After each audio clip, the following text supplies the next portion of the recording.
Hello my darling Fumi Nation, how are you? How are we? My name is Fumidesaluvold. For those of you that are stopping by for the very first time, you guys are so very welcome. I know you must be saying to yourselves, what is Fumi wearing and why is she wearing this outfit? I realized in the last few days, multiple questions and requests for me to cover the Montgomery Riverfront fight. I had no idea what you were talking about until really this morning. And so I wear this swimsuit, which is by Be Fine, is completely backless. Do we live? Do we love, my darlings? And I hold with me an African mask. I wear the swimsuit in honor of the 16-year-old boy, Erin, who swam from the boat to the riverside dock to defend the man that was being beaten up. But before I start, let me tell you a story. Listen to the story. In 1996, I was modeling in New York. I lived on 34th Street between 1st and 2nd Avenue. As a matter of fact, if you ask me the exact address, I'll tell you. So I have a little treat for you. This is 34th Street, and I used to live here. I used to live at 320 East 34th Street. And do you see this blue camper right here? The building right in front of it. I'll show you. East 34th Street, 10016, New York, New York. And I had this wonderful little flat apartment that I paid $1,000 for because it was a walk up onto the 6th floor, so it was cheaper. And downstairs there was a little supermarket, or what they call a deli. Those of you in New York will know what I'm talking about. And so this deli, you could buy food, cooked food, groceries, miscellaneous bits and pieces for your home. And so I came down one day, and as you well know, most delis have very slim alleyways for you to kind of circle yourself around. I bumped into a girl, and I didn't think anything of it because people bumped into each other all the time. You bump into each other in the subways, you bump into each other walking on the streets, you definitely bump into each other in the deli diner. I bumped into her, and she turned around and she, swore at me, called me a slur, of which I paid no attention to in a sense.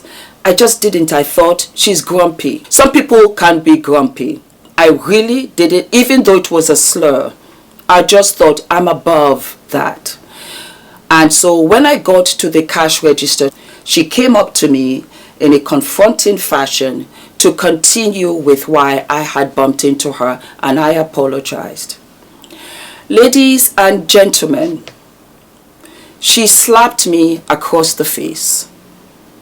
I mean, like the whole shoulder, and slapped me. It wasn't until she slapped me the second time before I believed that she had slapped me the first time. I cannot explain to you why. It was just such a delay, because I just wouldn't believe that this little person, because she wasn't tall, would slap me. I just didn't believe it. It wasn't like we had, words, exchange of words or whatever.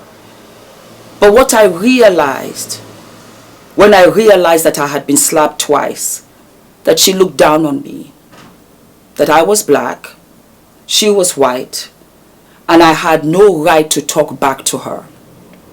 That perhaps where she was brought up, or of whom brought her up, they looked down on blacks. I peeped that right away. I took off my jewelry, I took off my earrings, and I beat the daylights out of her. I dragged her right up out of that deli onto the street, and it went black for me. All I remember is somebody dragging me off of her, and I was still shaking. The adrenaline rush was still there, and this finger has never really quite been the same. And I remember when I walked up, I started to cry, because I had never had that feeling of somebody looking at me that I was worthless, that I was not as good as the other person. I had never experienced it. I really had not. And as much as I beat her up with my fist and gave her a whooping of a lifetime, it still hurt me. Later on in the evening, I remembered that my jewelry and my watch and everything was downstairs in the deli, so I went to go and get them. When the deli people, who were Indians, said, "Oh wow," and said the police came. And they were shocked to see the bloodied girl show up, because they just could not believe what kind of state that she was in and that I was responsible for it. And the police wanted to arrest me, of which they said absolutely not. This girl slapped that girl twice before she retaliated. You have the right girl in custody. Arrest her, because she went out there looking for a fight and she got it. We don't know who she is. We don't know where she is. We don't know nothing. I was grateful for it, and I went back with my jewelry upstairs. And that was the last fight I really ever had, because it also occurred to me, Fumi, you got to be careful. Somebody that hates on you like that because of your skin color could carry a gun, could carry a knife. You could have been dead right there on the street walk, bleeding out on the curb, and nothing would have come of it. Put yourself in check. Put yourself in control. I tell you this story because sometimes, on some days, on some moments of somebody's life, you just say to yourself, fuck it. You ain't going to treat me like that. And so we come to the Montgomery Riverside fight. And this man, who was doing his job at the dock, was told by the horn, by the boat that was approaching, that he had to remove the boat, or whoever was responsible for this boat has to have it moved, because that is actually their docking spot. Translation, their parking spot. So whoever is here, they gotta go. Now, let me give you a little back history. That is a slave dock where they took the slaves from different African countries, and that was where they docked. It's called the Harriet dock. The boat is called the Harriet boat. So there's a lot of meaning and there's a lot of history there. In 1995, I traveled to Los Angeles back and forth for film work, because my agency realized that, Fumi, you have some kind of personality and you might be good for television and film. They were filming Amistad, the slave film, of which Jaimon Honsu, who is the ex-husband of Kimora Lee. And on the set, when the extras were shackled together on the boat to begin to make the long journey to America, they started to cry. The director had to stop. He was shocked. It was a film. And there were actors, and there were extras, and there was atmosphere, and there was hair people, and there was body makeup. And when it was time to shoot, somehow I think the reality set in for many of us. And we started to cry. That this is what happened to our forefathers. They did not know the language. They did not know the people. They had not seen white people. They did not know the food. They were not prepared for this journey away from home that they would never return to. And some would never reach. Because there's so much in that history. A lot of slaves were thrown overboard because of sickness, because of cholera, because of so many viruses. So that dock has a lot of history, lots of renaissance. Anyway, the black man, dock worker, went over to the white guy and was telling, is this your boat? You have to move it. As he was talking, some other white guy came over and just smashed him in the face. The black guy took off his cap and said, "You want a piece of this? Let's go." What he was unprepared for, and the shock to onlookers and those that were on the boat, was that not 1, 2, 3, 4, 5, 6, 7, 8 other white brothers came on through and began to beat him up. He was outnumbered. And they were screaming from the boat because they could not believe what they were seeing. What do I think about that?